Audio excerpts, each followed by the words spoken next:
Olá, estimado irmão e irmã na fé em Jesus Cristo. Nós iniciamos este momento devocional em nome de Deus Pai, Filho e Espírito Santo. Amém. Façamos oração. Ó Senhor nosso Deus, nós te louvamos pela noite que se passou, por esse dia maravilhoso. Te louvamos porque se nós estamos aqui, é porque o Senhor está cuidando de nós, nos amparando, protegendo e abençoando. Derrama as tuas bênçãos sobre nós este dia. Envia teu Espírito Santo para estar conosco agora quando vamos meditar na tua santa palavra. Aumenta-nos a fé, a esperança e o amor. Isso te pedimos e agradecemos em nome de Jesus Cristo, teu Filho, nosso Senhor e Salvador. Amém. Que a graça, a paz e o amor daquele que veio, daquele que vem, daquele que virá em glória, Jesus Cristo, nosso Senhor e Salvador, permaneça hoje para sempre com todos vocês. Amém.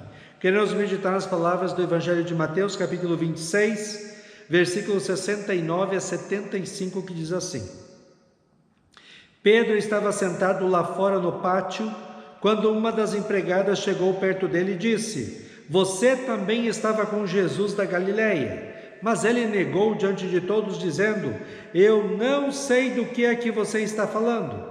Depois foi para a entrada do pátio, outra empregada ouviu e disse às pessoas que estavam ali: Ele estava com Jesus de Nazaré. Pedro negou outra vez, respondendo: Juro que não conheço esse homem. Pouco depois, os que estavam ali chegaram perto de Pedro e disseram: O seu modo de falar mostra de fato, você também é um deles. Então Pedro disse: Juro que não conheço esse homem. Que Deus me castigue se não estou dizendo a verdade. Naquele instante, o galo cantou, e Pedro lembrou que Jesus lhe tinha dito: Antes que o galo cante, você dirá 3 vezes que não me conhece. Então Pedro saiu dali e chorou amargamente. Que Deus abençoe as palavras em nossos corações. Amém.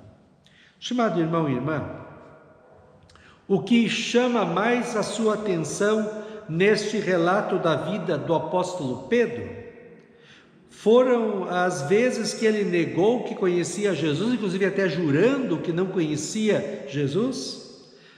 O que chamou sua atenção foi o galo cantando? Ou foi o arrependimento amargo de Pedro?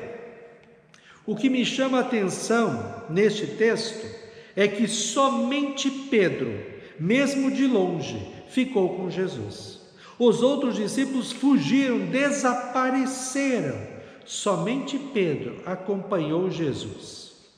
Nós somos muito rápidos em condenar Pedro, mas será que se nós estivéssemos lá, no lugar dele, não teríamos feito a mesma coisa?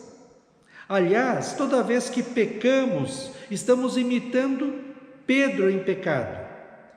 O pecado é uma negação de Jesus em nossas vidas, e nós pecamos muito todos os dias. Judas traiu Jesus uma vez, Pedro traiu 3 vezes, e nós, sendo cada pecado que fazemos uma negação de Jesus, uma traição, quantas vezes nós traímos a Jesus diariamente? Precisamos aprender algumas coisas com este relato. Primeira, provavelmente foi o próprio Pedro que relatou isso aos discípulos e Mateus escreveu, porque os outros não estavam com ele, tinham fugido. Só ele vivenciou essa situação e deu o testemunho dele, que ele errou, mas se arrependeu. Ele poderia ter omitido esta situação para não ser envergonhado, mas ele fez questão de deixar registrado que ele não era perfeito. Ele tinha os seus erros, como todos os seres humanos têm. Segundo, ele se arrependeu de seu pecado, de seu erro. Diz o texto que Pedro saiu dali e chorou amargamente. Pecar, todos nós pecamos, mas o que diferencia um hipócrita, um falso, de um cristão sincero é o arrependimento. Temos pessoas que se dizem cristãs, mas vivem pecados e acham que isso não dá nada. Esses são hipócritas falsos. Temos cristãos que lutam contra as tentações, tentam não fazer o errado, não trair a Cristo, mas acabam pecando, porque dentro de nós existe uma natureza corrompida pelo pecado. Mas se arrependem como Pedro, pedem perdão a Deus e forças para viver uma nova vida. Elas lutam contra as tentações e o pecado permanece até... Essa nossa luta contra as tentações e o pecado permanece conosco até quando nós morrermos. Todos os dias nós somos tentados. Todos os dias nós somos tentados a deixar Jesus, sua palavra, oração, igreja e fazermos o erro. 1 Coríntios 10:13 diz assim: as tentações que vocês têm de enfrentar são as mesmas que os outros enfrentam, mas Deus cumpre a sua promessa e não deixará que vocês sofram tentações que vocês não têm forças para suportar. Quando uma tentação vier, Deus dará forças a vocês para suportá-la, e assim vocês poderão sair dela. Terceiro, Pedro permaneceu com Jesus, mesmo de longe e mesmo caindo algumas vezes. Lembrei agora de quando Jesus alimentou uma multidão e com aqueles pães e peixes, você lembra disso? E depois ele disse para essa multidão que ele era o pão da vida que desceu do céu, isto é, o Salvador prometido. E sabe o que aconteceu? Todos foram embora, abandonaram a Jesus. Jesus ficou tão chateado com isso, que ele perguntou aos discípulos em João capítulo 6, vocês também querem me abandonar? Ao que Pedro, em nome de todos os discípulos, de todos nós cristãos verdadeiros e sinceros, disse: quem é que nós vamos seguir? O Senhor tem as palavras que dão a vida eterna, e nós cremos e sabemos que o Senhor é o Santo que Deus enviou. Estimado irmão e irmã, Pedro não era santo no sentido de que não tinha pecados. Ele era como eu e você.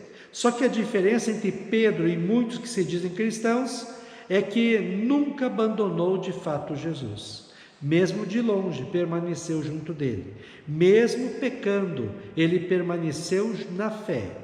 Mesmo em meio ao povo que não acreditou em Cristo, ele permaneceu ali. Negou, sim, mas não abandonou. Ele não abandonou a Cristo porque ele sabia e cria que Jesus Cristo é o Filho de Deus, o Salvador prometido. Nós vivemos em um mundo que é totalmente contrário a Cristo, à palavra de Deus e aos valores, princípios e moral que a palavra de Deus nos ensina. O mundo vive em pecados e maldades, afastado de Deus. Como Pedro, nós estamos neste mundo e somos tentados a negar a Cristo, trair a Cristo pecando e vivendo uma vida longe de Deus, da sua palavra, da oração e da igreja. Somos questionados todos os dias como Pedro foi. Você também está com Jesus? O seu modo de viver e falar mostra que de fato você também é um cristão, diz o texto. Diferente de Pedro, que nós possamos sempre responder: eu creio em Cristo como meu Senhor e Salvador. Ele é a razão de eu viver. Tenhamos coragem e até orgulho de carregar este nome cristão e vivamos para honrar e glorificar ao nosso Senhor e Salvador.